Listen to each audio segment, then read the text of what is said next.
obviously have neglectful parents. Maybe you were abused. You're probably homeless. I feel really bad for you. These are just a few of the things that people often think about when it comes to someone living in a group home.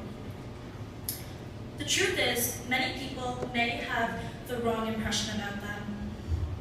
You see, I wouldn't usually share this with people I'm not close with, so this is kind of hard for me to say, but up until about 3 months ago, I had been living in a group home.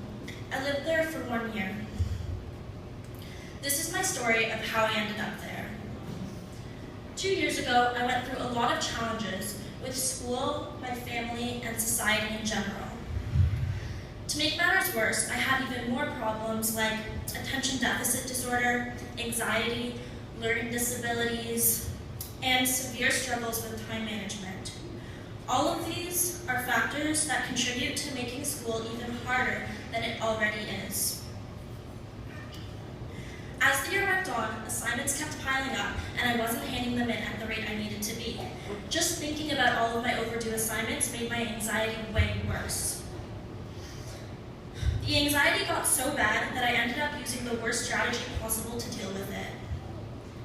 I decided to avoid anything that made me anxious or overwhelmed. Avoid the problem at all costs and things will be fine, is what I would think to myself. So, I slept. Sleeping to me was an amazing way out. It was so much better than dealing with my daily problems. I slept through school every day and woke up at about 6 p.m. Then I stayed up the whole night and went to sleep after seeing the sunrise. That cycle continued for months. It was great for me because I didn't have to worry about anything like overdue assignments or studying for tests. Being up all night allowed me to do whatever I wanted, and there was no one even awake to tell me I couldn't. On the contrary, though, things probably weren't so great for my mom. I still don't really understand what I put her through. My mom was concerned about me and wanted to help. Despite her countless efforts, I wouldn't accept her help, and I even pushed her away. She eventually got very frustrated and didn't know what to do with me anymore. After things got really bad with my anxiety and family, I started to see a therapist who recommended I look into the Richard Koleski Group Home, a residential program offered by Ulagan Youth Mental Health. I immediately had an idea in my head. I imagined a rundown home with a bunch of messed up misfits, a place I could never picture myself living in. After she suggested it, I thought to myself, there's no way I'm going to live in a group home. My mom and I decided to check it out anyways, and after having a tour and learning more about Ulagan's program, I realized that it was actually nothing like the way I had initially thought. Then my mom and I had a conversation, and we decided together that it would be beneficial for me to live there.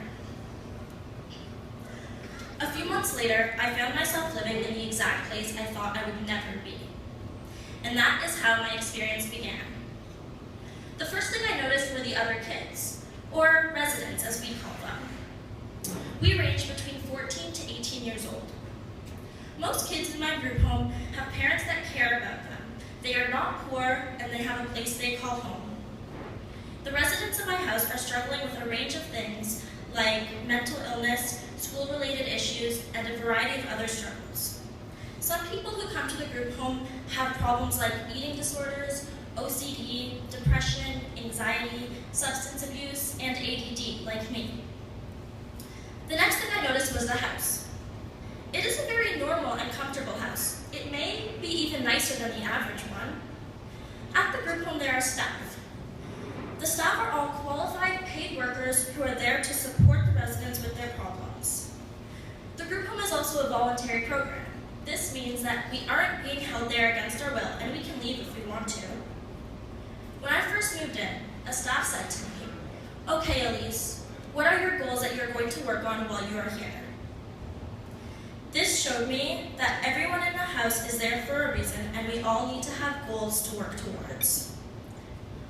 A week or two after settling in, I got to know the program a little better. I learned that my group home is very structured and organized. sometimes I didn't like it because it was a little too structured for me. For example, dinner was at 6 p.m. every day, and my shower time was 8 p.m. I was responsible for my own laundry, but I could only do it on Wednesdays. And of course, there was a curfew. We had to go to bed by 10 p.m. on weeknights. At the house, everyone is expected to support one another. There were meetings 3 times a week where the group got together to talk about our goals, what we had been doing to work towards them, and what the group could do to support us. These kinds of things made it really nice to live there because of the good and caring environment. Many people think that group homes are dirty and run down, but the truth is there were chores we had to do every day, so we kept it really clean. We also got paid for our chores, which was really nice. The house is pretty modern with nice, comfortable furniture. My bed was just as comfortable as my bed at home. The house was also very spacious. There was great food there that I sometimes actually liked more than my mom's cooking.